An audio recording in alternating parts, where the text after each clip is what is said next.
బంజారాహిల్ పెద్దమ్మ గుడి 5 days ముందే ఆ మొత్తం గుడిని డిమాలిష్ చేసినారు. ఒక చిన్న గుడి ఉండే ఎన్నో సంవత్సరాల నుంచి అక్కడ లోకల్ భక్తులు పూజా కార్యక్రమాలు చేస్తున్నారు. మొన్న బోనాలు ఉత్సవం కూడా చాలా వైభవంగా అక్కడ చేసుకున్నారు. ఎన్నో సంవత్సరాల నుంచి ఇబ్బంది రాని ఇప్పుడు ఆ ఎంఆర్ఓకి ఎందుకు ఇబ్బంది వచ్చింది? ఎందుకు ఆ గుడిని డిమాలిష్ చేసినారు? డిమాలిష్ చేసే ముందు ఆ లోకల్ భక్తులు కానీ ఏదో ఒక సమాజం వాళ్ళు అక్కడ పూజా కార్యక్రమం చేస్తున్నారు కదా, వాళ్ళకి ఎందుకు నోటీస్ ఇవ్వలేదు? ఎవరైనా గవర్నమెంట్ ల్యాండ్లో ఎంకరేజ్మెంట్ చేసుకుంటే డిమాలిష్ ముందే ఒక నోటీస్ ఇస్తారు. నోటీస్ ఇచ్చిన తర్వాతనే ఆ డిమాలిష్ కార్యక్రమాలు జరుగుతుంది.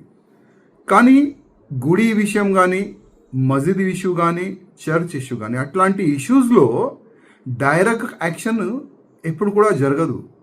ఇవాళ నేను మా ముఖ్యమంత్రి రేవంత్ రెడ్డి గారికి అడుగుతున్నా, ఎన్నో నేతలకి అక్కడ పోనీస్తాను, కానీ నాకెందుకు ఆపుతున్నారు?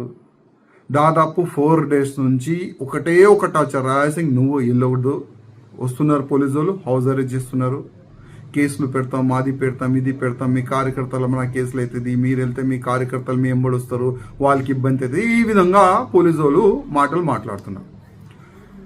మీ అందరికీ చెప్పేది ఒక్కటే, కేసులతో ఇప్పటివరకు మేము భయపడలేము, ముందు కూడా భయపడాం.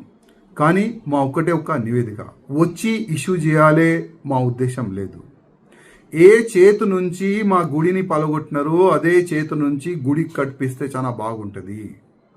గవర్నమెంట్ ల్యాండ్ అంటున్నారు కదా, ఇవాళ ఎన్నో గవర్నమెంట్ ల్యాండ్లో, మున్సిపల్ ల్యాండ్లో మసీద్ కట్టలేరా? దర్గాలు కట్టలేదా? చర్చ్లు కట్టలేదా? డిమాలిష్ చేసే అంత దమ్ము గవర్నమెంట్కి ఉన్నదా? ఇవాళ నేను అడుగుతున్నాను. హిందువులు ఏం చేయరు, హిందూ ఐక్యతం లేదు, అదే కదా మీ ఉద్దేశం. అందుకోసం మా హిందూ దేవాలపైన మీరు టార్గెట్ చేసి డిమాలిష్ చేస్తున్నారు. ముఖ్యమంత్రి గారు ఇమ్మీడియట్గా ఆ ఎంఆర్ఓ పైన క్రిమినల్ కేసు బుక్ చేయాలి. ఆ గుడిని డిమాలిష్ చెయ్యండి. ఆదేశం ఇచ్చిన ప్రతి ఒక్క ఆఫీసర్ పైన క్రిమినల్ కేసు బుక్ చేయాలని రేవంత్ రెడ్డి గారికి నా ఒక నివేదిక. అదేవిధంగా గవర్నమెంట్ ల్యాండ్ కదా, ఎవరు అయ్యా ల్యాండ్ కాదు, పబ్లిక్ ల్యాండ్ అది.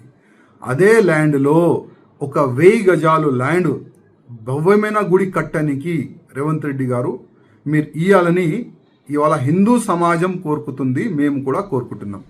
ఆ పని చేస్తే మీ గవర్నమెంట్కి మంచి పేరు వస్తుంది. ఇప్పుడు ఒక ఎలిగేషన్ నడుస్తుంది, ఏమని? కాంగ్రెస్ గవర్నమెంట్ హిందువులకి వ్యతిరేకంగా గవర్నమెంట్ అని ఒక ఎలిగేషన్ ఎన్నో సంవత్సరాలు ఉంది. అట్లాంటి ఎలిగేషన్ కావాలంటే మీ మర్జీ, కానీ హిందూ సమాజం అయితే 100% ఊకోదు. ఒక మాట మీరు యాద్ పెట్టుకోండి.